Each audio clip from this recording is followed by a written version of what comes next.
हरे ओम नमो भगवते वासुदेवाय ओम नमो भगवते वासुदेवाय ओम नमो भगवते वासुदेवाय ओम अज्ञानतिमिरान्धस्य ज्ञानाञ्जनेशलाकय चक्षुरुन्मिलितं येन तस्मै श्रीगुरवे नमः श्रीचैतन्यमनोभीष्टं स्थापितं येन भूतले स्वयं रूपा कदा मह्यं ददाति स्वपदान्तिकं हे कृष्णा करुणा सिन्धु दीनबन्धु जगत्पते गोपेश गोपिकान्त राधकान्त नमस्तुते तप्त काञ्चन गौराङ्गी राधे वृन्दावनेश्वरी ऋषभानुश्रुते देवी प्रणमामि हरिप्रिये वाञ्छकल्पतरुभ्यश्च कृपा सिन्धुभ्येव च पतितानां पावनेभ्यो वैष्णवेभ्यो नमो नमः नमो ओं विष्णुपादाय कृष्णप्रेष्ठाय भूतले श्रीमती भक्तिवेदान्त स्वामिनिधि नामिने नमस्ते सारस्वते देवे गौरवाणी प्रचारिणे निर्विशेष शून्यवादे पाश्चात देशधारिणे जय श्री कृष्ण चैतन्य प्रभु नित्यानंद श्री अद्वैत गदाधार श्रीवासदि गौर भक्त वृंद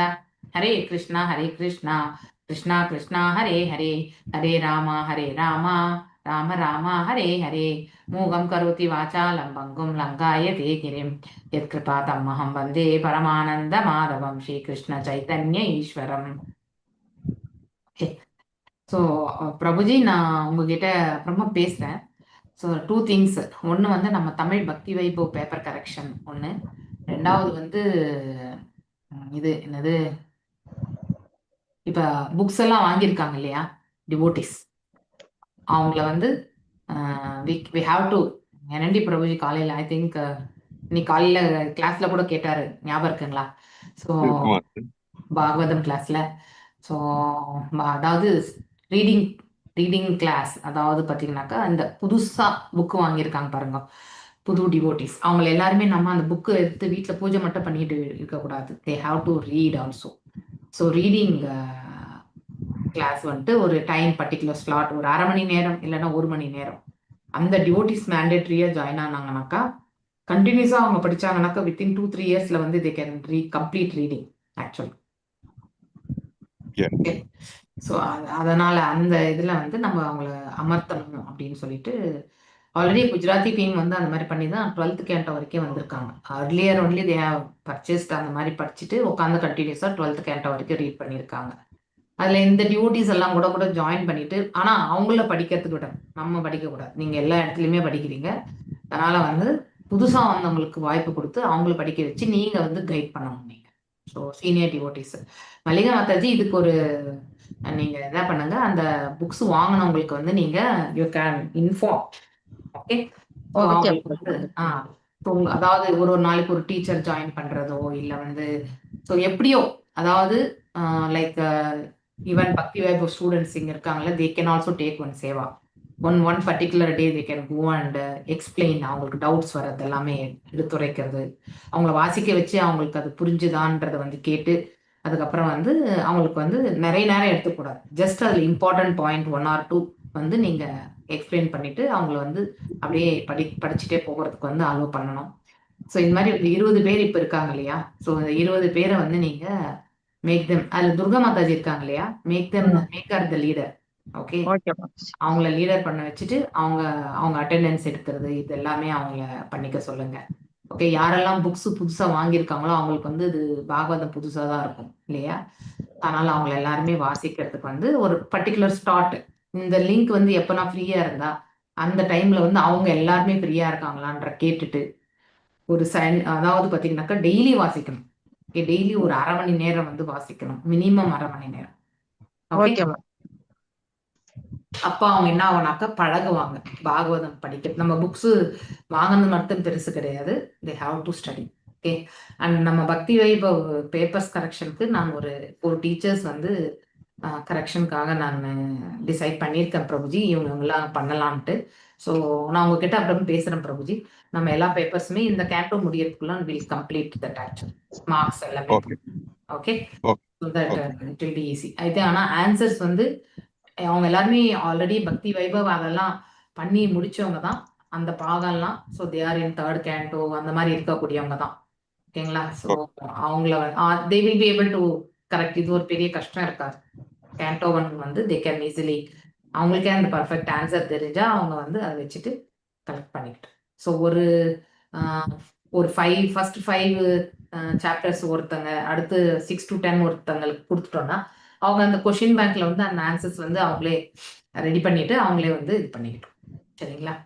ஐ திங்க் 1 to 5 ஆல்ரெடி பண்ணது இருக்கிறதா குணஸ்ரீ மாதாஜி எனக்கு கொடுத்தாங்க. நான் அது என்னவோ தெரியல, அவங்க சேட் வந்து இதாயிடுச்சு. அவங்க கிட்ட மறுபடியும் கேட்டு கூட நம்ம வாங்கிக்கலாம். இப்போ 6 to 10, அதுக்கப்புறம் வந்து 11 to 15, அப்புறம் வந்து 16, 17, 18, 19. ஸோ இந்த இதுக்கு வந்து ஒரு 4 டீச்சர்ஸ் ரெடி பண்ணிக்கிட்டாங்கனாக்கா 4 பேர் வந்து எல்லா டிவோட்டிஸ்க்குமே அவங்க கரெக்ஷன் பண்ணி அதுக்கு ஒரு ஷீட் வந்து ரெடி பண்ணி வச்சிருக்கேன். ஸோ அதனால அது யாருன்னா பண்ணி கொடுத்தாங்கனாக்கா இந்த ஆவரேஜ் எடுத்து நம்ம வந்து we can make it up. சரிங்களா? தெரியவே உங்ககிட்ட வந்து you have the marks for orals இல்லையா? ஓரல்ஸ் இருக்கு. ஓரல்ஸ் இருக்கு. அதே மாதிரி வந்து இவங்களுக்கு இன்னும் இந்த செகண்ட் கேண்டோ போகும்போது தான் ஓப்பன் புக் அசஸ்மெண்ட் கொடுப்போம் இல்லைங்களா? So they have to start second canto போன பிறகு ஃபர்ஸ்ட் கேண்டோலே இருக்கு Mataji ஓரல்ஸ்.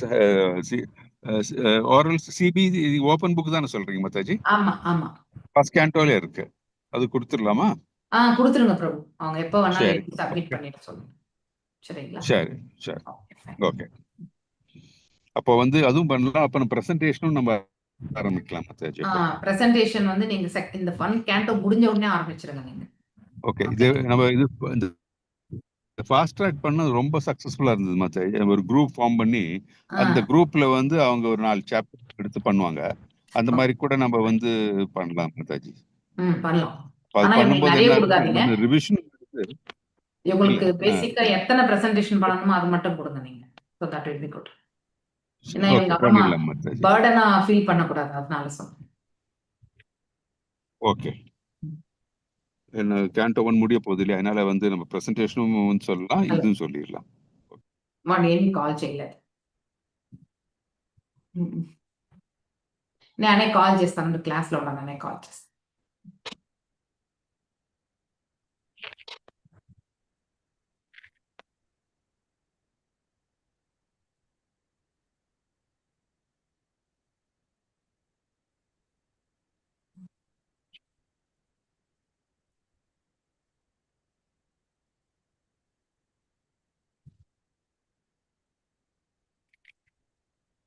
So நாளன்னைக்கு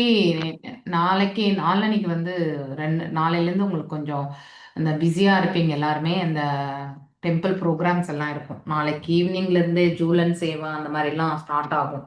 okay, so temple programs எல்லாருமே அட்டென்ட் பண்ணுங்க. Okay, so that is very important. அதனால தர்ஸ்டே எனக்கு தெரிஞ்சு கிளாஸ் வைக்கிறது கொஞ்சம் கஷ்டம். வேணும்னா நம்ம ஃப்ரைடே வேணா பார்க்கலாம். எனக்கு அவைலபிலிட்டி வச்சு உங்களுக்கு நான் சொல்றேன் நான். சரிங்களா? தர்ஸ்டே வந்து பல்ராம் ஜெயந்தி மாதாஜி அன்னைக்கு எப்படி? அதனால நான் வைக்கல. ஃப்ரைடே பல்ராம் ஜெயந்தியா? ஆமா, 27th தானே மாதாஜி பல்ராம் ஜெயந்தி? இல்ல இல்ல இல்ல, 27th இல்ல, 28. அப்படிங்களா? ஆமா, ஃபைன். அப்படின்னா நான் உங்களுக்கு தர்ஸ்டே வைக்கிறேன். No issue. ஆவணியா விட்டான் அது இதெல்லாம் இருக்கும். அதுக்கப்புறம் இது வரலட்சுமி என்ன பண்றவங்களும் இருப்பாங்க. 27 அப்ப என்ன பண்ணுங்களா, நம்ம 4ல இருந்து 5:30 அதுக்குள்ள முடிச்சுக்கலாம். சரிங்களா? ஸோ 27 பல்ராம் ஜெயந்தி நினைச்சிட்டு தான் நான் உங்களுக்கு கிளாஸ் வேண்டாம்னு சொன்னேன். If that is the case, நம்ம 28 நான் கிளாஸ் வைக்க மாட்டேன். எந்த கிளாஸுமே காலையில பாகவதம் கிளாஸ் தவிர வேற எதுவும் வைக்க மாட்டேன். நாளைக்கு எடுத்துங்களா Mataji? Tomorrow then we can finish. Tomorrow எனக்கு எப்படி இங்க அதாவது மீட்டிங்ஸ் கொஞ்சம் இருக்கு பைப்லைன்ல. அது இல்லைன்னா அதையும் போட்டுறேன். நான் around 4 o'clock I will see the situation. என்னன்னா 3:30 ஐ வில் புட் 4 to 4:30 அந்த மாதிரி நான் போடுறேன். நான் மத்தியானத்துக்கு மேல நான் போடுறேன் டைமிங்ஸ். அதுக்கேற்ற மாதிரி நம்ம வில் ஜாயின். ஓகே, முடிஞ்சா நாளைக்கு கூட நம்ம முடிச்சிட்டு நம்ம விட்டுடலாம். நாளைக்கு நம்ம டச் பண்ண வேண்டாம். Okay okay, Hare Krishna. So இப்போ நம்ம வில் கோ ஃபார் த 16வது அத்தியாயம். பரீட்சித் மகாராஜ் வந்து பரீட்சித்து கலியுகத்தை வரவேற்ற விதம் இல்லையா, அவர் எப்படி கலியை வந்து ரிசீவ் பண்ணார் அப்படிங்கிறத வந்து இந்த அத்தியாயத்தில் படிக்க போகிறோம் இல்லையா. அடுத்த அத்தியாயத்தில் reward and punishment and reward அது வரும். Okay, I think that's only I think அந்த அத்தியாயம் இல்லைங்களா. வெகுமதி அண்ட் பனிஷ்மெண்ட் ரெண்டுமே கொடுப்பார் ஆக்சுவலி. முதல்ல பனிஷ்மெண்ட் களி பெற்ற தண்டனையும் பரிசும். அதே பரிசு அண்ட் தண்டனை ரெண்டுமே கொடுப்பார் பரீட்சித். அடுத்தது இதனுடைய கண்டினியூவேஷன் தான். ஸோ இதுல வந்து மோஸ்ட்லி இந்த 2 பேருக்கு மத்தியில உரையாடலும் பார்ப்போம்னு நினைக்கிறேன். இந்த அத்தியாயம் கூட ரொம்ப இன்ட்ரெஸ்டிங்கா இருக்கும். It's a very wonderful topics actually நம்ம படிக்கிறது. ஆனா ஃபர்ஸ்ட் கேண்டாவே ரொம்ப அற்புதமான டாபிக்ஸ் தான். ஆனா என்னன்னா ஒண்ணுத்துக்கு ஒண்ணுக்கு நமக்கு கனெக்ஷன் இல்லாத மாதிரி தெரியும். ஆனா ஸோ ஒரு அத்தியாயம் முடியும் பொழுது அதனுடைய கனெக்டிவிட்டியோட நம்ம வந்து அடுத்த அத்தியாயத்துக்கு நம்ம போயிட்டே இருக்கோம் இல்லையா? இப்போ போன அத்தியாயத்துல வந்து பாண்டவர்கள் எல்லாமே வந்து ஸோ வடக்கு நோக்கி சென்று விட்டார்கள். அவங்களுடைய இதெல்லாமே முடிஞ்சது. இப்ப பரீட்சித் மகாராஜ் வந்து அரசாண்டு கொண்டிருக்கிறார் இல்லையா? சூத உவாச்ச தத பரீட்சித் விஜவர்ய சிக்ஷயா மஹீம் மகாபாகவதः சசாசஹ யதா ஹி சூத்யாம் அபிஜாத கோவிதாः சமாதீஷன் விப்ரமஹத் குணசஹ ததா. எஸ், ஜெயமகாலட்சுமி அத்தாச்சி மொழிபெயர்ப்பு பொருளுரை வாசிங்க. ஹரே கிருஷ்ண மாதாஜி. ஹரே. மொழிபெயர்ப்பு. சூத கோஸ்வாமி கூறினார், கட்டறிந்த பிராமணர்களே, பரீட்சித் மகாராஜன் பிறகு பகவானின் மிகச் சிறந்த பக்தராக இருந்து சிறந்த பிராமணர்களின் உபதேசங்களின்படி உலகை ஆளத் துவங்கினார். அவர் பிறந்த சமயத்தில் கைதேர்ந்த ஜோதிடர்கள் கூறிய அச்சிறந்த குணங்களுக்கேற்ப அவர் ஆட்சி புரிந்தார். பொருளுரை. பரீட்சித் மகாராஜன் பிறந்தபோது கைதேர்ந்த பிராமண ஜோதிடர்கள் அவரது குணங்களில் சிலவற்றை கூறினர். மிகச்சிறந்த பக்தர் என்பதால் பரீட்சித் மகாராஜன் அக்குணங்களை எல்லாம் விருத்தி செய்து கொண்டார். பகவானின் பக்தராக இருப்பதுதான் உண்மையான தகுதியாகும். படிப்படியாக மற்ற எல்லா நற்குணங்களும் வந்தமையும். மகாபாகவதர் அல்லது முதல்தர பக்தராக இருந்த பரீட்சித் மகாராஜன் பக்தி சாஸ்திரங்களில் பாண்டித்யம் பெற்றவராகவும் அவரது உன்னதமான உபதேசங்களால் பிறரை பக்தர்களாக மாற்றும் திறமையையும் பெற்றிருந்தார். எனவே அவர் ஒரு முதல் தர பக்தராவார். இதனால் சாஸ்திரங்களுக்கு ஏற்ப அரசாளும் முறையை நமக்கு உபதேசிக்கக்கூடிய சிறந்த முனிவர்களையும் கட்டறிந்த பிராமணர்களையும் அவர் கலந்து ஆலோசிப்பது வழக்கம். அத்தகைய சிறந்த அரசர்கள் இன்றைய ஜனநாயக தலைவர்களை விட அதிக கடமை உணர்வு கொண்டிருந்தனர். ஏனெனில் வேத இலக்கியங்களில் உள்ள வேத வல்லுநர்களின் உபதேசங்களை அவர்கள் பின்பற்றினர். எனவே புது புது சட்டங்களை ஏற்றி மீண்டும் மீண்டும் அவற்றை மாட்டிக்கொண்டே இருக்கும் நிர்வாக திறமையற்ற முட்டாள்களுக்கு அன்று தேவை இருக்கவில்லை. மனு, யாக்ஞவல்யர் மற்றும் பராசரரை போன்ற முனிவர்களாலும் மற்ற முக்தி அடைந்த முனிவர்களாலும் ஏற்கனவே சட்டத்திட்டங்கள் வகுக்கப்பட்டு விட்டன. அச்சட்டங்கள் எல்லா யுகங்களுக்கும் எல்லா இடங்களுக்கும் ஏற்றவை ஆதலால் அவை அனைவருக்கும் பொதுவானவையாகவும் குற்றம் குறைகள் இல்லாதவையாகவும் உள்ளன. பரீட்சித் மகாராஜனை போன்ற அரசர்கள் அவர்களது ஆலோசனை சபையை அமைத்திருந்தனர். மேலும் அதன் உறுப்பினர்கள் மகா முனிவர்களாகவோ அல்லது முதல் தரமான பிராமணர்களாகவோ இருந்தனர். அவர்கள் ஊதியத்தை ஏற்றுக்கொள்ளவில்லை. அதற்கான அவசியமும் அவர்களுக்கு இல்லை. செலவு இல்லாமலேயே நாட்டிற்கு மிகச்சிறந்த அறிவுரை கிடைத்து வந்தது. அவர்கள் மனிதன் மற்றும் மிருகம் ஆகிய இருவரிடம் சமமாக சம்தர்சி நடந்து கொண்டனர். மனிதனை காப்பாற்றி மிருகங்களை கொள்ளும் அறிவுரையர்களை அவர்கள் அரசர்களுக்கு அளிக்க மாட்டார்கள். அத்தகைய ஆலோசனை சபை உறுப்பினர்கள் முட்டாள்கள் அல்ல. அவர்கள் அனைவரும் முக்தி அடைந்த ஆத்மாக்களாகவும் நாட்டில் உள்ள எல்லா ஜீவராசிகளும் இப்பிறவியிலும் அடுத்ததிலும் மகிழ்ச்சியா இருக்கும் வழிமுறைகளை நன்கு கற்றறிந்தவர்களாகவும் இருந்தனர். உண்டு அருந்தி களிப்புற்று இன்பம் அனுபவிக்கும் தத்துவத்தில் அவர்கள் அக்கறை கொண்டு இருக்கவில்லை. உண்மை தத்துவவாதிகளான அவர்கள் மனித வாழ்வின் நோக்கத்தை நன்கு அறிந்திருந்தனர். ஆகவே அரசரின் ஆலோசனை சபையினர் அவருக்கு சரியான வழிமுறைகளை அளித்தனர். தகுதியுள்ள பகவத் பக்தராக இருந்த அரசரும் நாட்டு நன்மைக்காக அவற்றை நன்கு பின்பற்றி வந்தார். யுதிஷ்ட மகாராஜன் அல்லது பரீட்சித் மகாராஜனின் காலத்திலிருந்து அரசாங்கம் பிரஜைகளுக்கு உண்மையான நன்மை செய்யும் நாடாக இருந்தது. ஏனெனில் அப்போது மனிதன் மற்றும் மிருகம் ஆகிய அனைவரும் மகிழ்ச்சியுடன் வாழ்ந்தனர். பரீட்சித் மகாராஜன் உலக நன்மையை கருத்தில் கொண்டு அரசாட்சி புரிந்த ஒரு சீரிய அரசர் ஆவார். ஹரே கிருஷ்ண மாதாஜி. தேங்க்யூ மாதாஜி. ஹரே கிருஷ்ணா மாதாஜி. ஸோ ஒரு சந்நியாசி இல்லைன்னா அதாவது அறப்பழக்கங்களில் வந்து நல்ல அதாவது அறிவுரைகளை எல்லாமே வந்து கேட்கக்கூடிய ஒரு நிலையில இருக்கக்கூடிய ஒரு அரசர், அதாவது ஜனகர் இல்லையா? இவங்க எல்லாருமே வந்து ஒரு செயின்ட்லி கிங்ஸ் அப்படின்னு படிச்சிருக்கோம் இல்லையா? அதாவது ஆன்மீக தளத்தில் வந்து நிலை பெற்று மக்களுக்கு வந்து அந்த ஆன்மீக ஞானத்தையுமே போதிக்கிற அளவுக்கு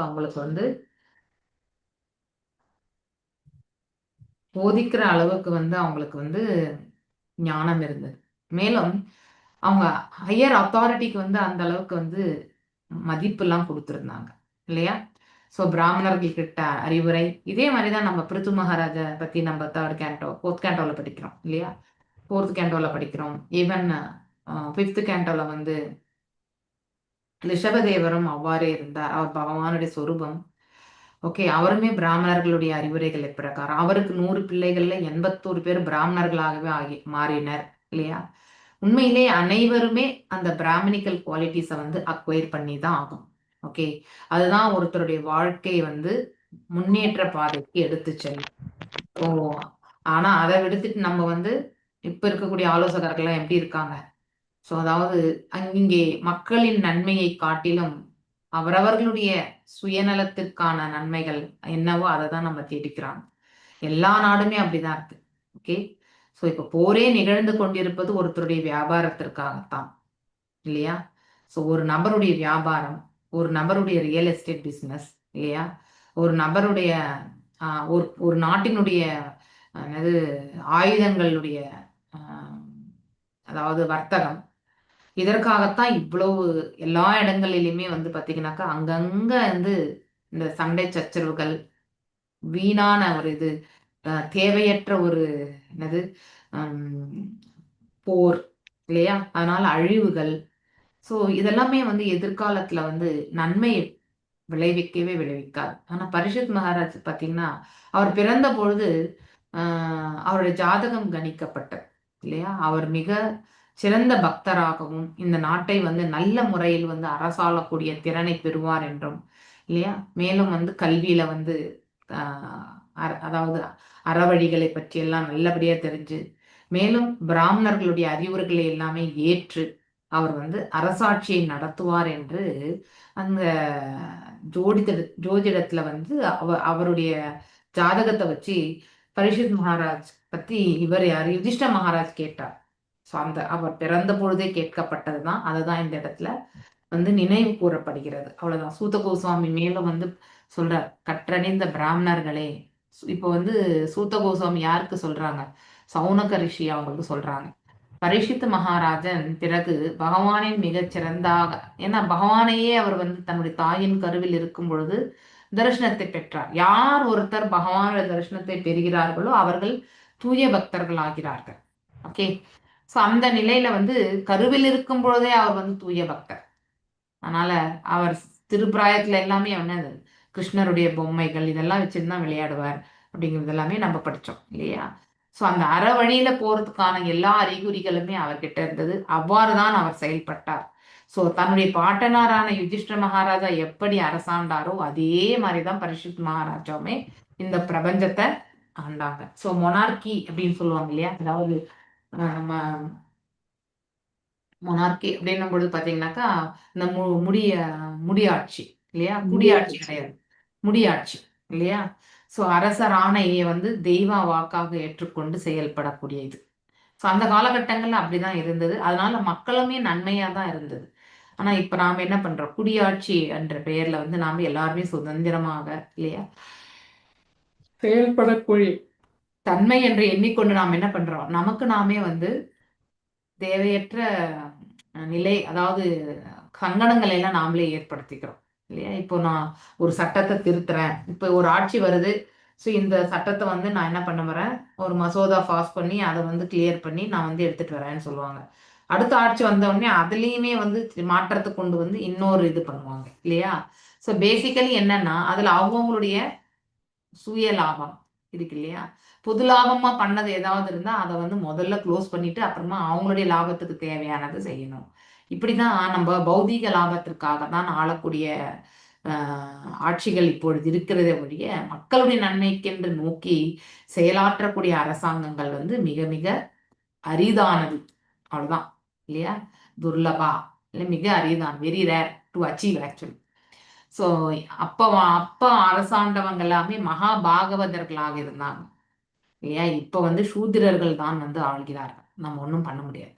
ஓகே, ஸோ மகாபாகவதர்களா இருக்கும் பொழுது முதல் தர பக்தர்களாக இருந்ததுதான் வந்து மகாபாகவதர். இதனை சாஸ்திரங்களுக்கேற்ப அரசால முறையை தமக்கு உபதேசிக்கக்கூடிய சிறந்த முனிவர்களையும் கற்றிருந்த பிராமணர்களையும் கலந்து ஆலோசிப்பது வழக்கம். தட் இஸ் வெரி இம்பார்ட்டன்ட் இல்லையா? நல்லா ஆலோசிக்கக்கூடிய ஒருத்தர்கிட்ட தான் நம்ம விஷயங்களை வந்து கேட்டு எப்படி செயல்படுத்தணுன்ற தீர்மானத்தை நாம எடுக்கணும். அத்தகைய சிறந்த அரசர்கள் இன்றைய ஜனநாயக தலைவர்களை விட அதிக கடமை உணர்வு கொண்டிருந்தனர். தன் பிரஜைகளுக்கு எப்பொழுதுமே நல்லதையே எண்ணி அவர்களுக்கு நன்மை வழங்கணுன்றதுக்காகவே அவர்கள் போராடினார்கள்.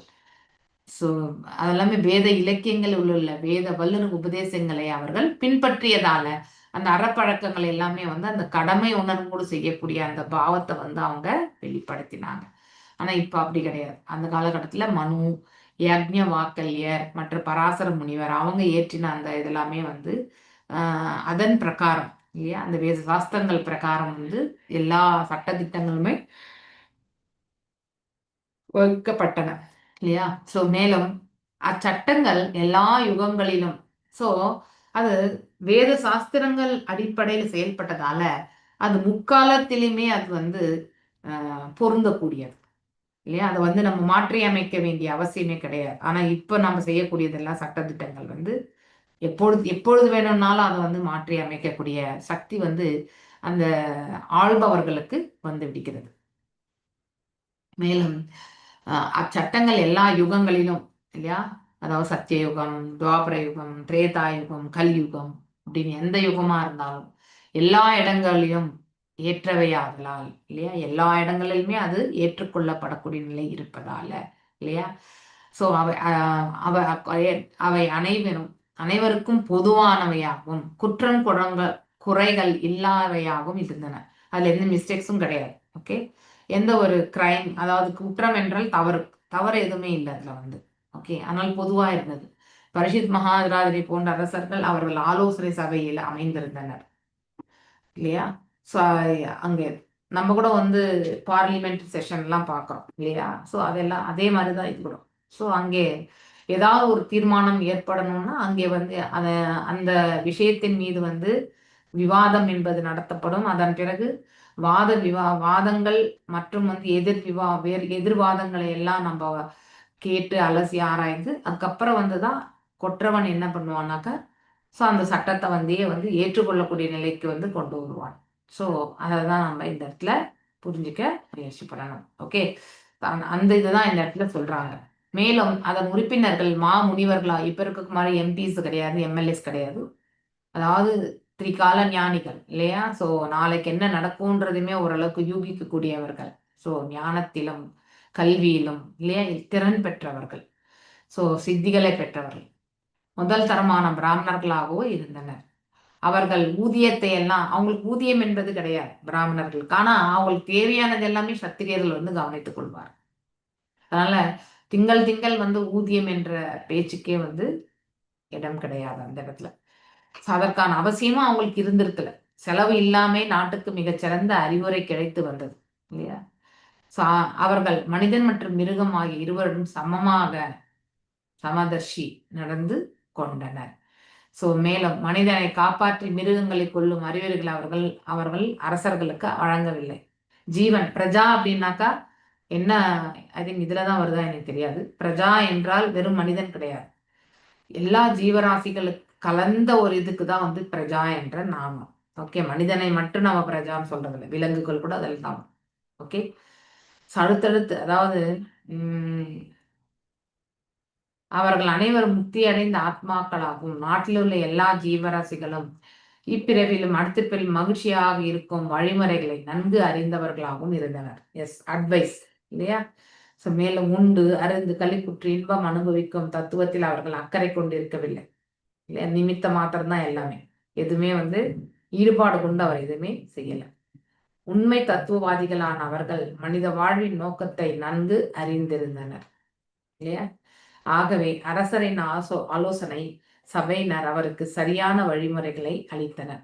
தகுதியுள்ள பகவத் பக்தராக இருந்த அரசரும் நாட்டு நன்மைக்காக அதை பின்பற்றினார் இல்லையா. பிராமணர்கள் ஸோ இது மாதிரி ஆப்போசிஷனா போனவங்க யார் சொல்லுங்க, மன்னர் வேணாம் இல்லையா. ஸோ பிராமணர்களை எல்லாம் வந்து கொடுமைப்படுத்துறது இதெல்லாம் செய்தார். பிராமணர்களுடைய அறிவுரை கேட்கல. மேலும் அவர்களுக்கு தர வேண்டிய அந்த இதெல்லாமே அவர் வந்து வழங்காம போனார். ஸோ அதனால பிராமணர்கள் என்ன பண்ணாங்க, மந்திரத்தை உபயோகப்படுத்தி அவரை வந்து கொண்டுட்டாங்க இல்லையா?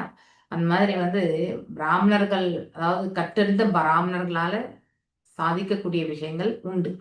ஆனா அது அனைவரும் நன்மைக்காக செய்யக்கூடிய செயல்கள். ஓகே, அதை நாம மைண்ட்ல வச்சுக்கணும். ஸோ மேலும் ஏனெனில் அப்போது மனிதன் மற்றும் மிருகம் ஆகிய அனைவருமே ஆகிய அனைவரும் மகிழ்ச்சியுடன் வாழ்ந்தனர். ஸோ விலங்குகள் கூட எப்படி ஜார்க்கண்ட் காடுல வந்து சைத்தன்ய மகாபிரபு வந்து இந்த தென்னிந்தியா பிரயாணம் இல்லையா, அதுக்காக வந்த பொழுது ஸோ அந்த காட்டுல இருந்த விலங்குகள் எல்லாம் கூட நடனம் ஆடியது இல்லையா, அந்த கீர்த்தனத்துல அப்படின்னு நம்ம கேட்கிறோம் இல்லையா, சைத்தன்ய சரிதாமிரதத்துல வர்றது. அதுபோல விலங்குகளுக்குமே வந்து இங்க வாழ்வதற்கு உரிமை உண்டு இல்லையா? ஸோ ஆனா நம்ம பிரஜைகளுக்கு மட்டும்தான் நம்ம முக்கியத்துவம் கொடுக்கிறோம் இல்லையா? அதுதான் இந்த காலம். அந்த காலத்துல அப்படி கிடையாது. அந்த தத்துவதர்ஷியா இருக்கக்கூடியது. ஏனெனில் அப்பொழுது மனிதன் மற்றும் மிருகம் ஆகிய அனைவரும் மகிழ்ச்சியுடன் வாழ்ந்தனர். பரிஷித் மகாராஜன் உலக நன்மை கருத்தில் கொண்டு அரசாட்சி புரிந்த ஒரு சீரிய அரசர் ஆவார். Is a perfect king. சஹ உத்தரஸ்ய தனயாம் உபயேம இராவதிம் ஜனமே ஜயமாதிஸ்ததுர தஸ்யாம் உத்பாதயத் சுதான். எஸ், பத்மா மாதாஜி வாசி. மொழிபெயர்ப்பு. हरे कृष्ण माताजी। स उत्तरस्य तनयाम् उभयेमे इरावतीं जनमे जयां சதுரஸ்தஸ்யாம் உத்பாதயத்சுதான். மொழிபெயர்ப்பு. பரீட்சித்து மகாராஜன் உத்தர மகாராஜனின் மகளை திருமணம் புரிந்து ஜனமே ஜெய மகாராஜனை தலைமையாக கொண்ட 4 மகன்களை பெற்றார். பொருளுரை. உத்தர மகாராஜன் விராடனின் மகனும் பரீட்சித்து மகாராஜனின் தாய் மாமனும் ஆவார். ஐராவதி உத்தர மகாராஜனின் மகள் என்பதால் பரீட்சித்து மகாராஜனுக்கு அவள் ஒன்றுவிட்ட சகோதரி ஆவாள். ஒன்றுவிட்ட சகோதரனும் ஒன்றுவிட்ட சகோதரியும் ஒரே கோத்திரத்தை அல்லது வம்சத்தை சேர்ந்தவர்களாக இல்லாதிருந்தால் திருமணம் செய்து கொள்ள அனுமதிக்கப்பட்டனர்.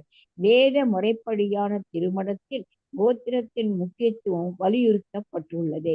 அர்ஜுனன் கூட சுபத்ரா தனது தாய் வழி ஒன்றுவிட்ட சகோதரி என்ற போதிலும் அவளை திருமணம் செய்து கொண்டார். ஜனமே ஜெயன் ராஜரிஷிகளில் ஒருவரான இவர் பரீட்சித்து மகாராஜனின் புகழ்பெற்ற மகனாவார். ஜனமே ஜெய மகாராஜனுக்கு ஞாதானிகா மற்றும் சங்குகர்ண என 2 மகன்கள் இருந்தனர். இவர் குருட்சேத்திர தீர்த்தத்தில் சில யாகங்களை செய்தார். இவருக்கு சுருதசேனன், உக்ரசேனன் மற்றும் பீமசேனன் என்னும் பெயர்களை கொண்ட 3 இளைய சகோதரர்கள் இருந்தனர். இவர் தக்ஷல அதாவது அஜந்த நாட்டின் மீது படையெடுத்தார். மேலும் புகழ்பெற்ற தன் தந்தை மீது சுமத்தப்பட்ட சட்டவிரோதமான சாபத்திற்கு இவர் வஞ்சம் தீர்த்து கொள்ள முடிவு செய்தார். தன் தந்தையை தீண்டி அவருக்கு மரணத்தை விளைவித்த தக்ஷக நாகம் உட்பட பாம்பினால் முழுவதையும் அழித்து விடுவதற்கான சர்ப யாகம் எனப்படும் ஒரு பெரிய யாகத்தை அவர் நடத்தினார். செல்வாக்குள்ள பல தேவர்கள் மற்றும் முனிவர்கள் ஆகியோரின் வேண்டுகோளின்படி பாம்பு இனத்தையே அழித்துவிடும் தன் முடிவை அவர் மாற்றிக்கொள்ள வேண்டியதாயிற்று. ஆனால் யாகம் நின்றுவிட்ட போதிலும் யாகத்தில் சம்பந்தப்பட்டிருந்த அனைவருக்கும் தகுந்த சன்மானங்களை அளித்து அவர்களை அவர் திருப்திப்படுத்தினார். யாகச் சடங்கில் மகாமுனிவரான வியாசதேவரும் இருந்தார். வியாசர் குருட்சேத்திர போரை பற்றிய கதையை தாமாகவே அரசருக்கு கூறினார். பிறகு வியாசதேவரின் கட்டளைப்படி அவரது சீடரான வைசம்பாயனர் மகாபாரத கதையை அரசர் முன் விவரித்தார். ஜனமேஜய மகாராஜன் தன் தந்தையின் அகால மரணத்தினால் மிகவும் பாதிப்பு அடைந்திருந்தார். திரும்பவும் அவரை காண வேண்டும் என்ற தன் பேராசையை மாமுனிவரான ஸ்ரீல வியாசதேவரிடம் அவர் தெரிவித்தார். வியாசரும் அவரது தந்தையை அவர் முன் தோன்ற செய்து அவரது ஆசையை நிறைவேற்றி வைத்தார். அச்சமயத்தில் தன் தந்தையையும் வியாசதேவரையும் அவர் மிகவும் மரியாதையுடனும் ஆடம்பரமாகவும் வழிபட்டார். அவர் பூர்ண திருப்தி அடைந்ததால் யாகத்திற்காக கூடியிருந்த பிராமணர்களுக்கு மிகவும் தாராளமான தான தர்மங்களை செய்தார். ஹரே கிருஷ்ண மதம்.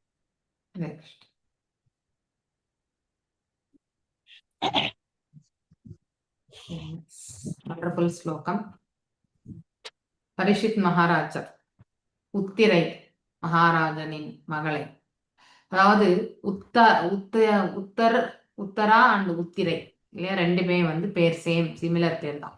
அபிமன்யுடைய மனைவி பேரு உத்திரை இல்லையா. அந்த உத்திரையினுடைய தம்பியா அண்ணனா தெரியாது, ரெண்டு பேர்ல ஒரு இது எனக்கு ஞாபகம் இல்லை. ஸோ தம்பி மாதிரி தான் இருக்கு. தம்பி இப்போடைய மகள் தான் வந்து யார் திருமணம் பண்ணிக்கிறது? ஸோ பரீட்சித் மகாராஜர் வந்து திருமணம் பண்ணிக்கிறார். ஓகே. ஸோ ஜனமேஜயம் மகாராஜனை தலைமையாக கொண்ட 4 மகன்கள் வந்து பெற்றாங்க இல்லையா. ஸோ உத்தர மகாராஜனின் விராட அரசனின் மகனும் பரீட்சித் மகாராஜனின் தாய்மாமன் ஆவார். ஆக்சுவலி ஐராவதி, அதாவது உத்தர மகாராஜனின் மகள் என்பதால் ஐராவதி தான் வந்து யாருடைய மனைவி? பரீட்சித் மகாராஜருடைய மனைவி, தாய்மாமனுடைய அதாவது உத்தராவுடைய மகள். பரீட்சித் மகாராஜன் வந்து அவள் ஒன்று விட்ட சகோதரி, அதாவது இந்த தாய் வழி சம்பந்தம் இல்லையா. ஸோ அது வந்து நமக்கு எப்பவுமே இந்த மாமா பொண்ணு அந்த மாதிரி திருமணம் செய்து கொள்ளக்கூடியது அந்த காலகட்ட வழக்கு. ஏன்னா கோத்திரம் வந்து வேறுபட்டு இருக்கும் இல்லையா. ஸோ எப்பவுமே ஒரே கோத்திரத்துல இருக்கிறவங்களை வந்து கண்டிப்பாக திருமணம் செய்து கொள்ளக்கூடாது. ஓகே.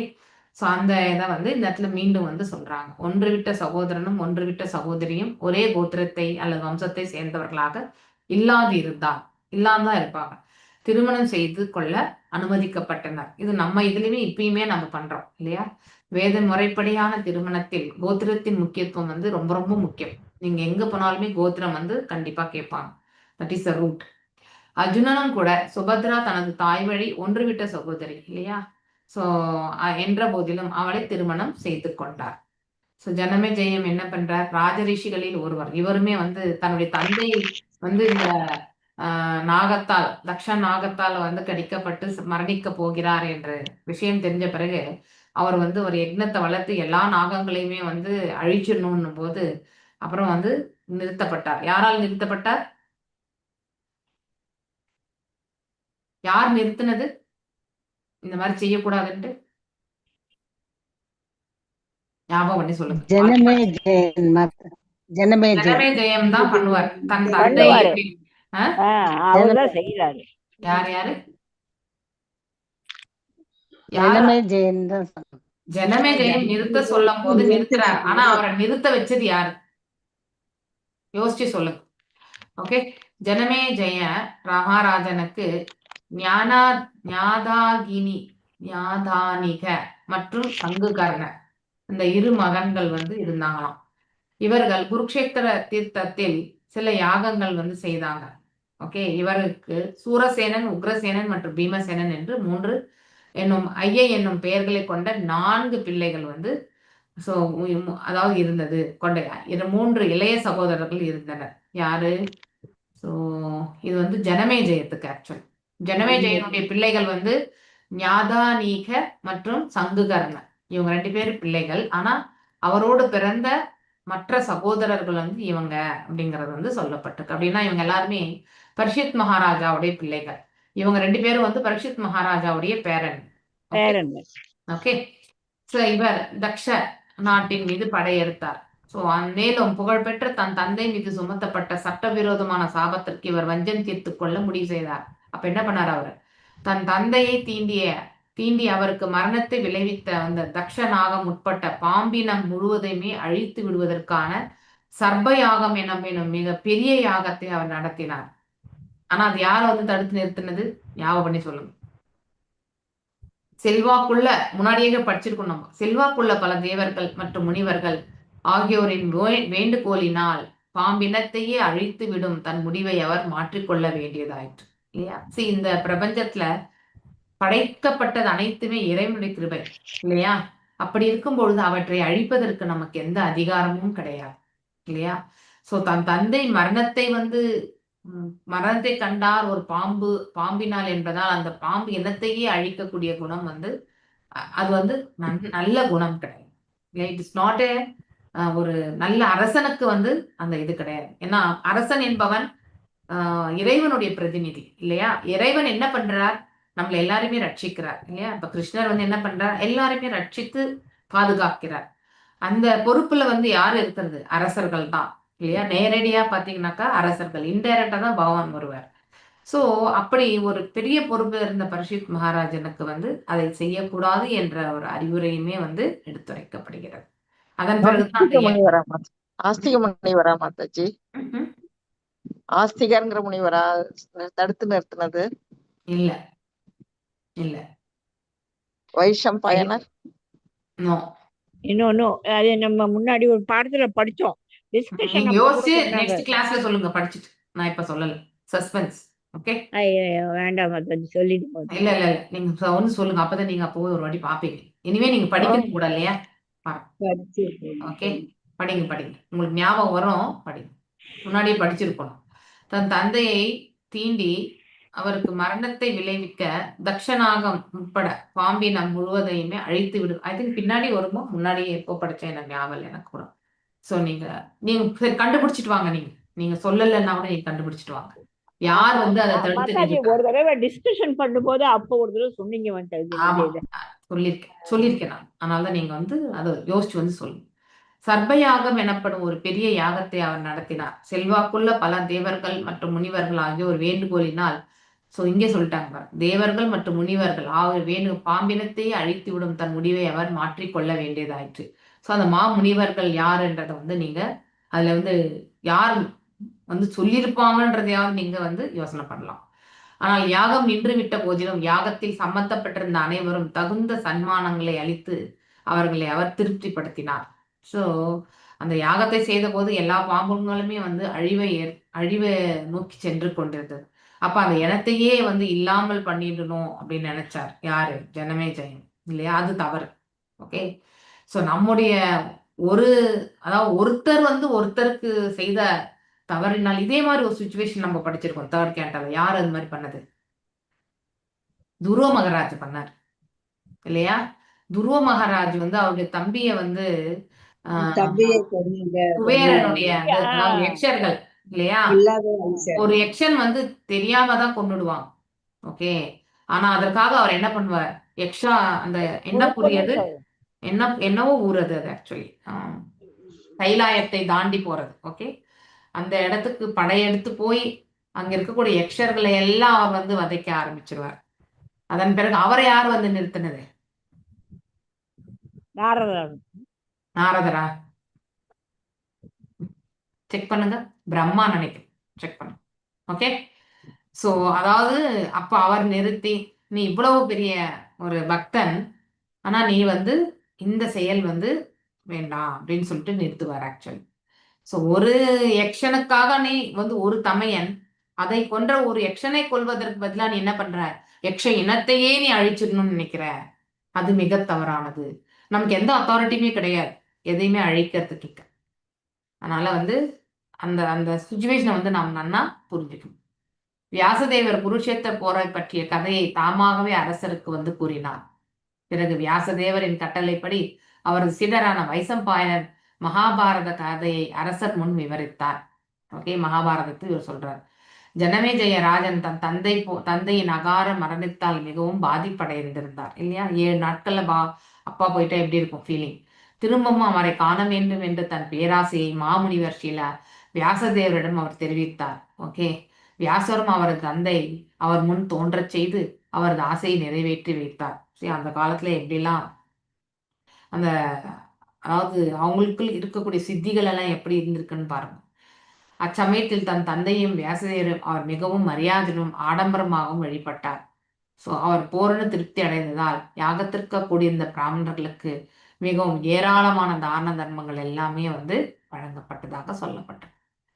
சோ நீங்க பார்த்துட்டு வந்து சொல்லுங்க. இங்க சொல்லப்பட்டிருக்கு ஆல்ரெடி மாமுனிவர்கள் மற்றும் தேவர்கள் வந்து தடுத்து நிறுத்தினாங்க அப்படிங்கிறது வந்து சொல்லப்பட்டிருக்கு. ஓகே. அது யார் அந்த மாமுனிவர் அப்படிங்கிறதையும் இல்ல யார் அந்த தேவர் என்பதையும் நீங்க கண்டுபிடிக்கணும்.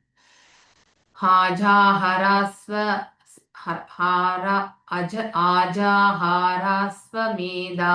மேதாம்ஸ் त्रीन् गङ्गायां पूरि दक्षिणान् शारद्वदं गुरुं कृत्वा देवायत्राक्षिकोचराः. எஸ், பிரேம மனோஜி வாசி.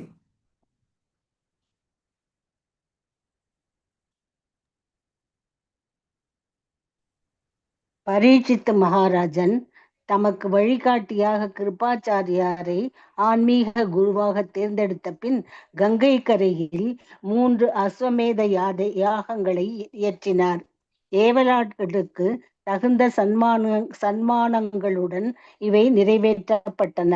மேலும் இந்த யாகங்களின் போது சாதாரண மனிதனால் கூட தேவர்களை காண முடிந்தது.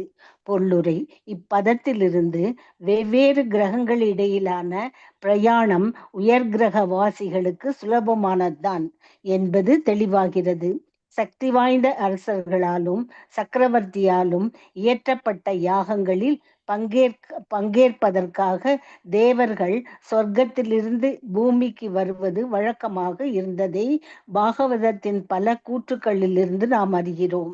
இங்கும் கூட பரீட்சித்து மகாராஜன் இயற்றிய அஸ்வமேத யாகத்தின் போது பிற கிரகங்களிலிருந்து வந்த தேவர்கள் சாதாரண மக்களுக்கும் காட்சியளித்ததை நாம் காண்கிறோம். சாதாரண மக்களுக்கு பகவான் எப்படி காட்சியளிப்பதில்லையோ அதுபோலவே தேவர்களும் பொதுவாக அவர்களுக்கு காட்சியளிப்பதில்லை. ஆனால் பகவான் அவரது தனிப்பெரும் கருணையினால் சாதாரண மனிதனுக்கு காட்சியளிப்பதற்காக உலகில் அவதரிப்பதைப் போலவே தேவர்களும் கூட மக்களிடம் உள்ள கருணையால் அவர்களுக்கு காட்சியளித்தனர். சொர்க்கவாசிகள் பொதுவாக மண்ணுலக வாசிகளுக்கு காட்சியளிப்பதில்லை என்ற போதிலும் பரீட்சித்து மகாராஜனின் செல்வாக்கினால் அவர்கள் காட்சியளிக்க சம்மதித்தனர். மேகம் மழையை பொழிவதைப் போலவே அரசர்களும் இத்தகைய யாகங்களின் போது மிக தாராளமாக செலவு செய்வது வழக்கம். மேகம் நீரின் மற்றும் அதாவது பூமியில் உள்ள நீர் மேகங்களாக மாறுகிறது. அதை போலவே அரசர்களால் செய்யப்படும் தான தர்மங்கள் பிரஜைகளிடமிருந்து வசூலிக்கப்பட்ட வரிகளின் மற்றொரு வடிவமாகும். ஆனால் தேவைக்கு அதிகமாக மிக தாராளமாக மழை பெய்திருப்பதாக காணப்படுவதைப் போலவே இத்தகைய அரசர்களால் செய்யப்படும் தான தர்மங்களும் பிரஜைகளின் தேவைக்கு அதிகமாக காணப்படுகின்றன. திருப்தியடைந்த பிரஜைகள் அவரை ஒருபோதும் கலவரம் செய்யப்பட மாட்டார்கள். எனவே அரசாட்சியை மாற்ற வேண்டிய அவசியம் இருக்கவில்லை. பரீட்சித்து மகாராஜனை போன்ற ஒரு அரசருக்கு கூட வழிகாட்டுவதற்கு ஒரு ஆன்மீக குரு தேவைப்பட்டார். இத்தகைய வழிகாட்டல் இல்லாமல் ஆன்மீக வாழ்வில் ஒருவரால் முன்னேற முடியாது. தன்னுணர்வை பெற்று உண்மையான வெற்றி அடைவதற்கு ஒருவர் தகுதியுள்ள ஒரு ஆன்மீக குருவை அணுகி அவரிடம் தஞ்சமடைய வேண்டும். ஹரே கிருஷ்ணா மாதாஜி. ஹரே கிருஷ்ணா மாதாஜி. ஓகே, ஸோ இந்த பதத்துல வந்து பரீட்சித் மகாராஜாவுக்கு கிருபாச்சாரியார் இல்லையா, குலகுரு அவரு. ஸோ ஆன்மீக குரு வந்து பார்த்தீங்கன்னாக்கா தேர்ந்தெடுத்த பின் கங்கை கரையில் 3 அஸ்வமேத யாகங்களை வந்து செய்கிறார். யாரு? பரீட்சித் மகாராஜ். ஏவலாட்களுக்கு தகுந்த சன்மானங்கள் இல்லையா, அவை நிறைவேற்றப்பட்டன. ஒரு யாகம், ஒரு நற்காரியங்கள்லாம் செய்யும் பொழுது அந்த இடத்துல சன்மானங்கள் என்பது இருக்கும் இல்லையா. பிராமணர்களுக்கு பசு, அடுத்து வந்து ஒரு சின்ன இடம் இல்லை தங்குவதற்கு ஒரு சிறிய நிலம், பசு, இதெல்லாம் வந்து இன்ஜென்ரலாக வந்து கொடுப்பாங்க. ஸோ அந்த மாதிரி வந்து தானங்கள் எல்லாமே வந்து வழங்கப்பட்டதாக இந்த இடத்துல எடுத்துரைக்கப்பட்டிருக்கு. மேலும் இந்த யாகங்களின் போது சாதாரண மனிதர்கள் கூட தேவர்களை காண முடியுது. அப்படின்னா அவங்களுடைய பியூரிஃபிகேஷன் லெவல் பார்க்கணும் நீங்க இல்லையா.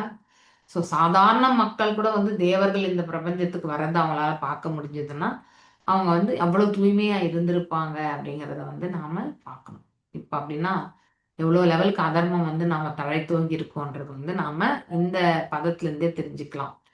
இப்பதத்துல இருந்து வெவ்வேறு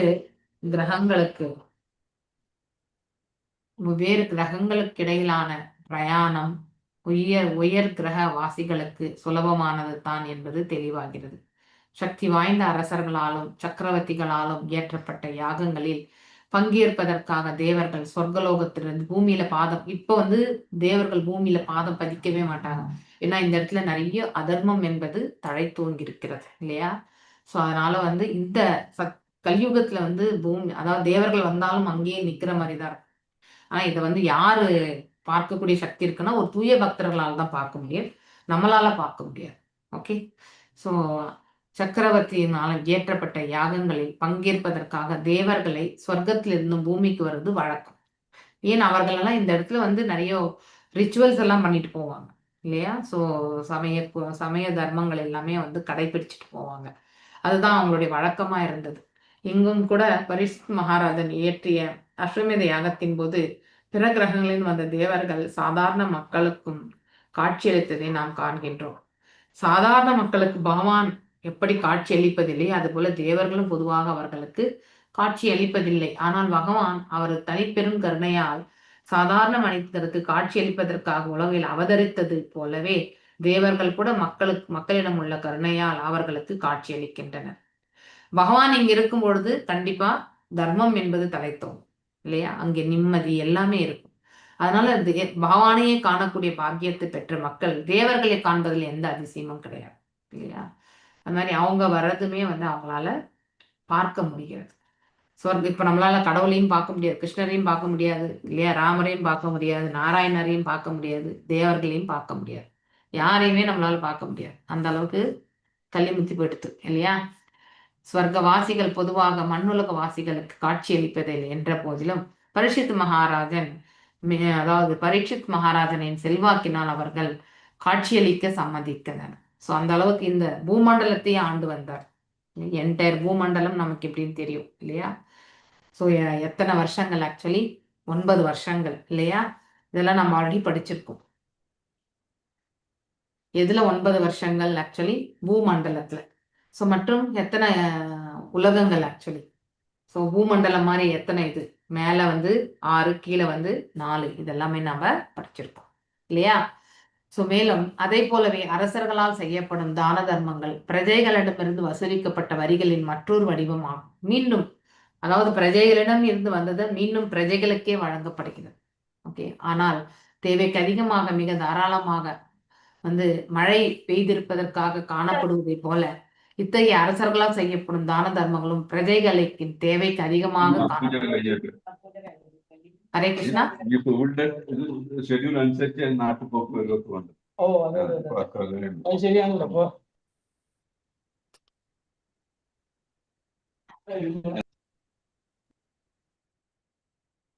மியூட் பண்ணிக்கலாம்.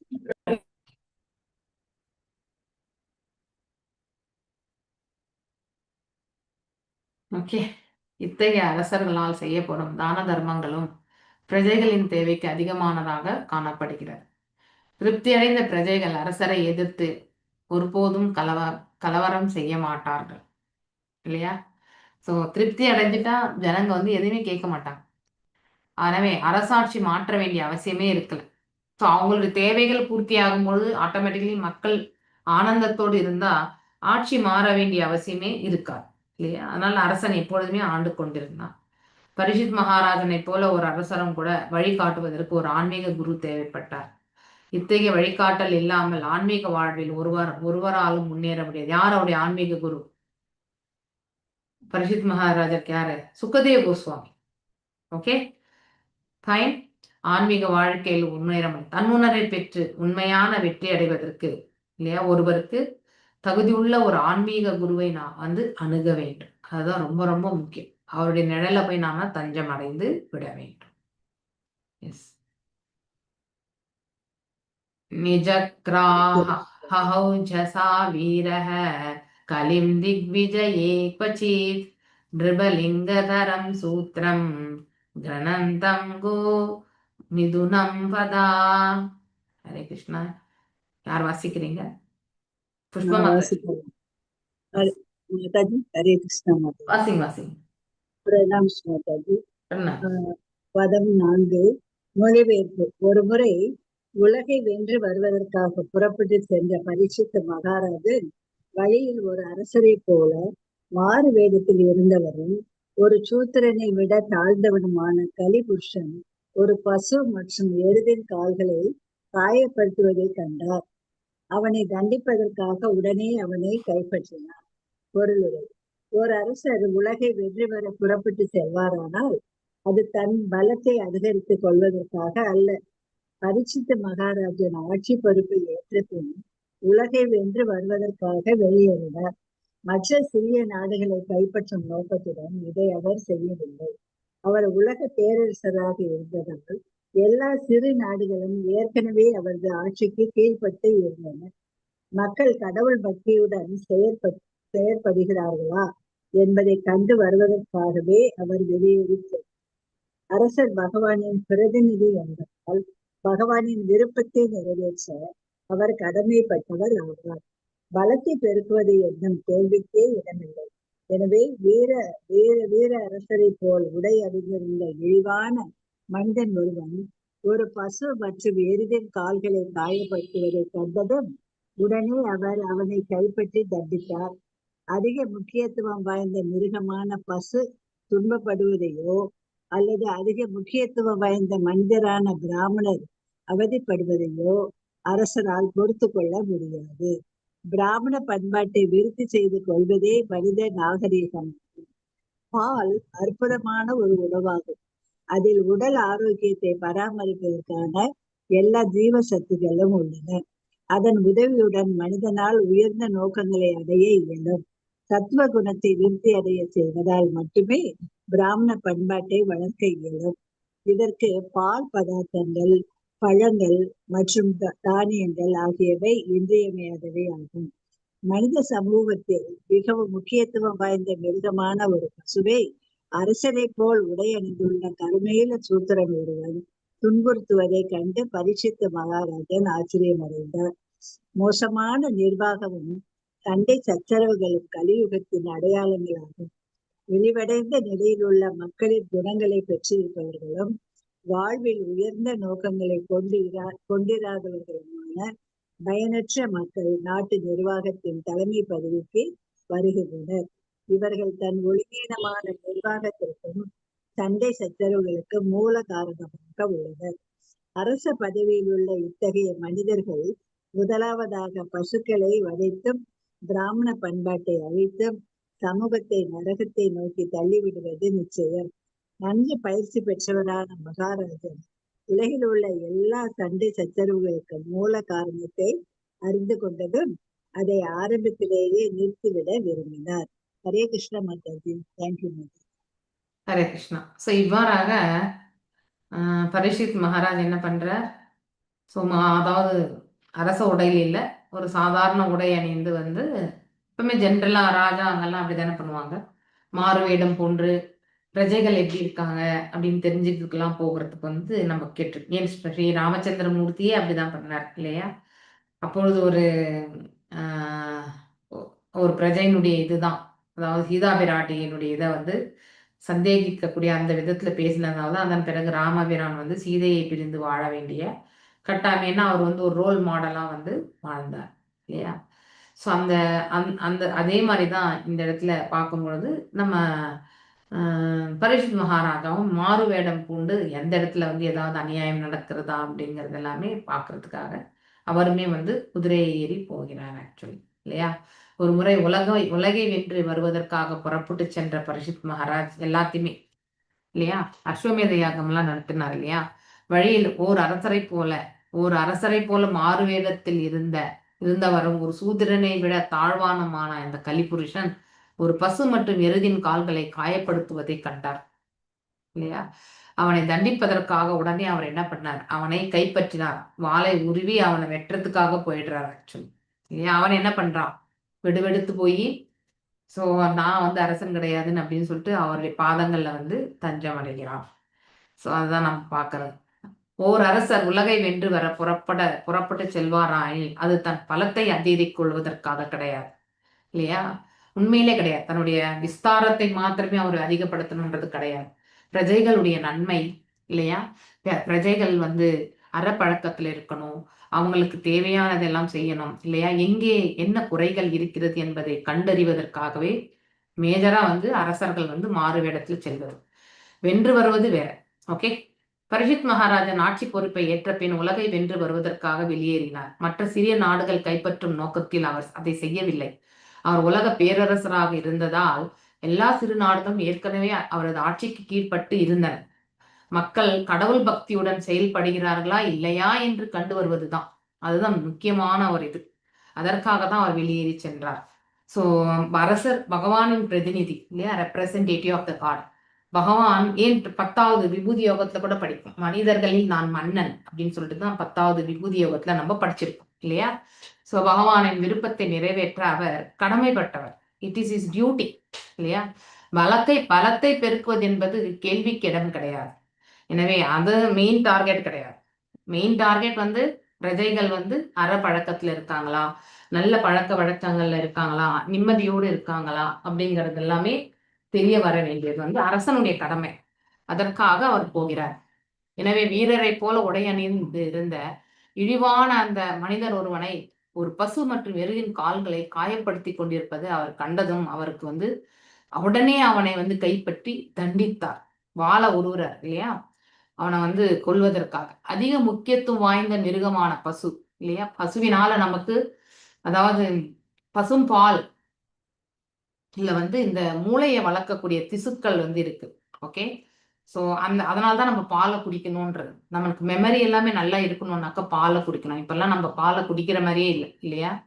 ஸோ சிறு பிராயத்துல வந்து நம்ம வீட்டுக்கிட்டே மாடு கறப்பாங்க, கறந்து அப்படியே ஊத்துவாங்க, அதை வாங்கிட்டு வந்து காய வச்சு குடிச்சிட்டு இருந்தோம். Okay, that is the right way. ஆனா இப்ப பாலை கறந்து நம்ம கையில கொடுக்குற அளவுக்கு எந்த பசுமாடும் யாரும் வளர்க்க மாட்டேங்கிறாங்க இப்போ இல்லையா. ஸோ அதனால நம்ம பேக்கெட் பாலை நம்பி இருக்கோம். அந்த பேக்கெட் பால் என்ன எல்லாமே ஒரு அதுல இங்க ஆனா அந்த some even chemicals also they will mix in that, பதப்படுத்துறதுக்காக அதெல்லாமே நடக்கும். அதெல்லாம் சேர்த்துதான் நம்ம குடிக்கிறோம். ஓகே. மிருகமான பசு துன்புறுத்தப்படுவதை அல்லது யாரெல்லாம் வில்லேஜ் சைட்ல இருக்கீங்களோ அவங்கெல்லாம் வந்து யாரு புண்ணியம் செய்தவர்கள். ஓகே. ஸோ அது அட்லீஸ்ட் பசும்பால் அங்கே இப்போ அட்லீஸ்ட் கிடைக்கும். ஃபியூச்சர்ல என்ன நடக்கும் தெரியாது. ஏன்னா ஜெனரேஷனா எல்லாருமே கிளம்பி போயிட்டாங்க. எல்லாமே இப்போ வயசானவங்க மட்டும்தான் இருக்காங்க இல்லையா.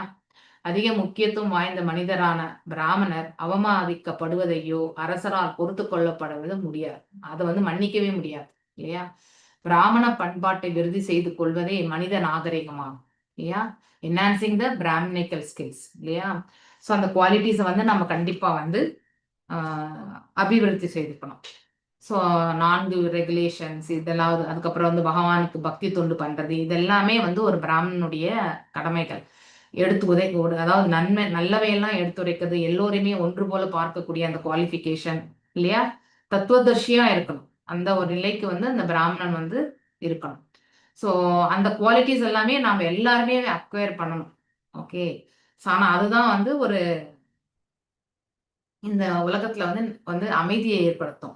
பால் வந்து ஒரு அற்புதமான உணவாகும். அதில் உள்ள அது உடல் ஆரோக்கியத்தை பராமரிப்புக்கான எல்லா ஜீவ சத்துக்களுமே அதுல உள்ளன. திசுக்கள் அதாவது பிரெயின்ஸ் டிஷ்யூஸை வந்து பாத்தீங்கன்னாக்கா பராமரிக்கக்கூடியது எல்லாமே அந்த அந்த மினரல்ஸ் இதெல்லாமே வந்து அந்த பால்ல உண்டு. அதுக்குதான் வந்து நம்ம பாலை வந்து கொடுக்கணும் அப்படின்னு சொல்றதுக்கான காரணம் கூட அதுதான். இப்ப பால் குடிச்சா நம்ம வயிறு தான் உப்பசம் வருது இல்லையா. அதன் உதவியுடன் மனிதனால் உயர்ந்த நோக்கங்களை அடைய இயலும். ஸோ இந்த மூல திசு வந்து ஆரோக்கியமா இருந்தாதான் நம்முடைய திங்கிங் கேப்பபிலிட்டியுமே வந்து நல்லபடியா இருக்கும் இல்லையா. ஆலோசனை செய்யக்கூடிய அந்த தன்மையும் நம்ம கிட்ட இருக்கும். மேலும் வந்து நம்ம அதாவது எதையாவது சொன்ன கேட்டுக்கக்கூடிய மனப்பக்குவம் கூட இருக்கும், புரிஞ்சு கொள்ளக்கூடிய மனப்பக்குவம் இருக்கும். இதெல்லாமே வரும் தானாக. ஸோ அதுக்காக தான் வந்து பால் வந்து சாத்வீகமான உணவு அது. சத்துவகுணத்தை விருத்தியடை செய்வதால் மட்டுமே பிராமண பண்பாட்டை வளர்க்க இயலும். இதற்கு பால் பதார்த்தங்கள், பழங்கள், தானியங்கள் இதெல்லாம் தான் இன்றைய. அதனால தான் நமக்கு தான் அது அந்த ஆப்பர்ச்சுனிட்டியே கொடுக்கப்பட்டிருக்கு. மனித சமுதாயத்தில் மிகவும் முக்கியம் வாய்ந்த மிருகமான பசுவை அரசனை போல உடை அணிந்துள்ள கருநிற சூத்திரன் ஒருவன் துன்புறுத்துவதை கண்ட பரீட்சித் மகாராஜன் வந்து ஆச்சரியப்பட்டார் இல்லையா. மோசமான நிர்வாகமும் சண்டை சச்சரவு மோசமான நிர்வாகம், சண்டை சச்சரவுகளும் கலியுகத்தின் அடையாளங்களாம் இல்லையா? நம்ம ஆல்ரெடி ஃபர்ஸ்ட் கேண்டோ ஃபர்ஸ்ட் சாப்டர்ல 10வது ஸ்லோகம் படிச்சிருக்கோம். இழிவடைந்த நிலையில் உள்ள மக்களின் குணங்களை பெற்றிருப்பவர்களும் வாழ்வில் உயர்ந்த நோக்கங்களை கொண்டிராதவர்களுமான பயனற்ற மக்கள் நாட்டு நிர்வாகத்தின் தலைமை பதவிக்கு வருகின்றனர். என்ன மாதிரி குவாலிஃபிகேஷன் அடிச்சு தள்ளிட்டார் Srila Prabhupada. This is the qualification of the current situation actually, இல்லையா? ஸோ மக்களின் குணங்களை, அதாவது இழிவடைந்த நிலையில இருக்கக்கூடிய மக்கள் குணங்கள் அதே மாதிரி சுபாவத்தை கொண்ட ஒருத்தன் தான் வந்து ஆட்சிக்கு வரான், இல்லையா? வாழ்வில் உயர்ந்த நோக்கங்களை கொண்டிராத, அதாவது உயர்வான higher ultimate goal or higher goals எதுவுமே கிடையாது.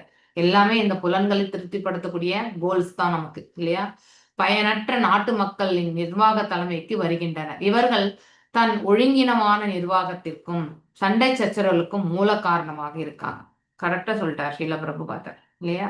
இப்ப இதுதான் நடந்துருக்கு, இந்த உலகத்திலேயே நடந்துட்டு இருக்கக்கூடிய இதுதான்.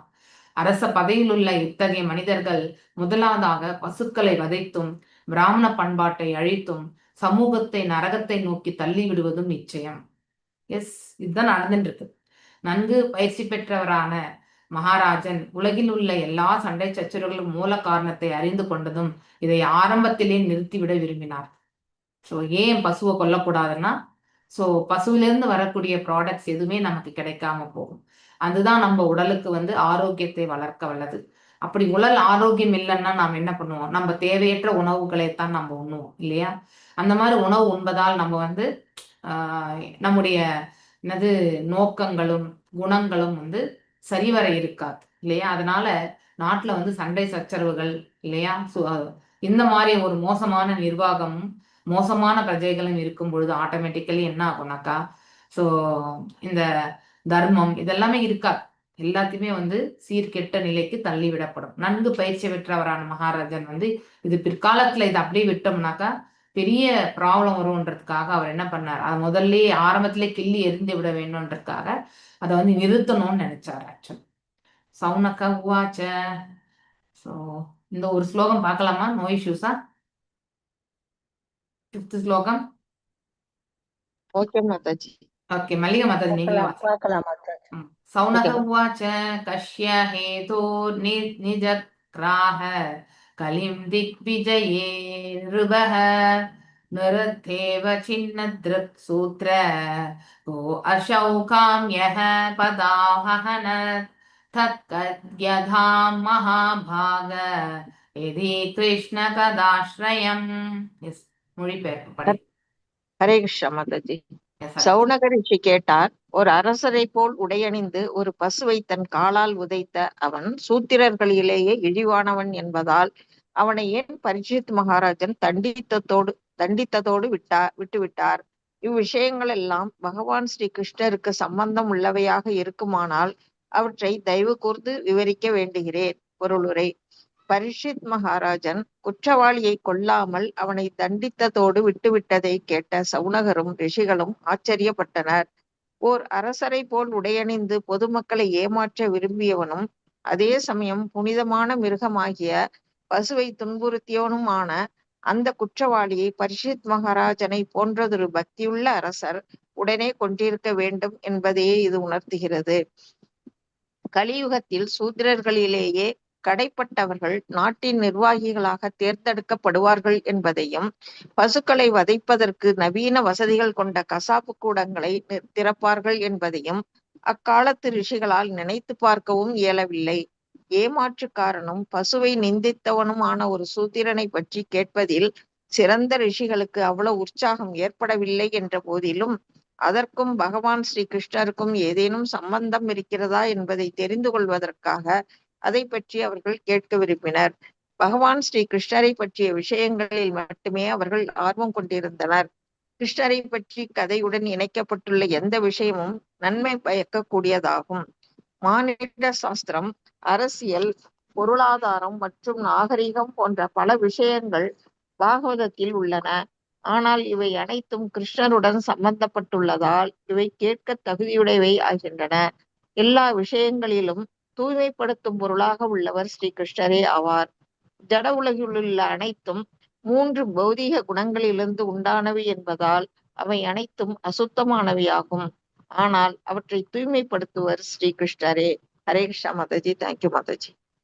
இப்போ அந்த கலிபுருஷனுக்கு வந்து தண்டனை மட்டும் தான் கொடுத்தாரு, ஏன் அவனை கொன்னே இருக்கணும் இல்லையா அப்படிங்கிற ஒரு இது வந்து கேள்வி.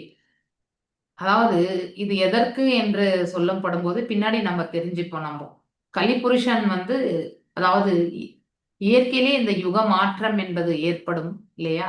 யுக மாற்றத்தின் போது வந்து பரிஷித் மகாராஜ் தான் வந்து காரணமா இருப்பார் அப்படிங்கிறதுமே சொல்லப்பட்டிருந்தது. இறைவனுடைய ஆஸ் பர் த ப்ராவிடன்ஸ் சொல்லுவாங்க, அதாவது இறைவனுடைய அவருடைய என்ன நியதியோ அதை வந்து நாம் அமல்படுத்தி தான் ஆகும் இல்லையா. அதனால கலிபுருஷனை வந்து கொல்றது என்பது பரிசுத்த மகாராஜாவால கொல்ல முடிஞ்சிருக்கும். ஆனா அது இறைவனுடைய ஆணைக்கு எதிர்த்து அவர் வந்து செயல்பட விரும்பவில்லை அப்படிங்கிற காரணம் வந்து பின்னாடி படிப்போம் நம்ம. ஸோ அந்த கேள்வி வந்து இந்த இடத்துல கேட்கிறாரு ஆக்சுவலி. ஓகே, சௌனக ரிஷி கேட்கிறாரு, ஒரு அரசரை போல உடையணிந்து ஒரு பசுவை வந்து தன் காலால் உதைத்த அந்த சூத்திரர்களிலே இழிவானவன் என்பதால் ஓகே அவனை ஏன் பரீட்சித் மகாராஜ் தண்டித்ததோடு மட்டும் விட்டு விட்டார், பனிஷ் பண்றது மட்டும் ஏன் விட்டு அவனை கொல்லாம விட்டார். இவ்விஷயங்கள் எல்லாம் பகவான் அதுவும் அவன் என்ன பண்ணுவாருன்னா ஃபர்ஸ்ட் அவரை வந்து தண்டனை பண்ணுவார்.